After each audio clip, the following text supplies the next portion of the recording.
కీర్తనల గ్రంథము 138వ అధ్యాయము ధ్యానిద్దాం. నేను నా పూర్ణ హృదయముతో నీకు కృతజ్ఞతాస్తుతులు చెల్లించుచున్నాను. దేవతల ఎదుట నిన్ను కీర్తించెదను. నీ పరిశుద్ధాలయము తట్టు నేను నమస్కారము చేయుచున్నాను.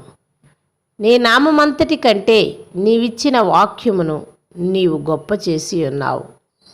నీ కృపా సత్యములను బట్టి నీ నామమునకు కృతజ్ఞతాస్తుతులు నేను చెల్లించెదను.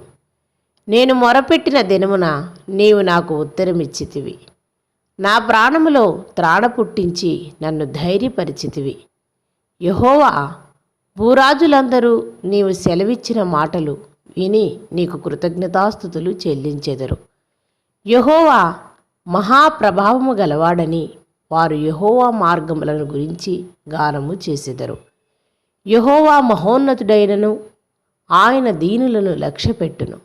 ఆయన దూరము నుండి గర్విష్ఠులను బాగుగా ఎరుగును. నేను ఆపదలో చిక్కబడి ఉన్నాను, నీవు నన్ను బ్రతికించెదవు.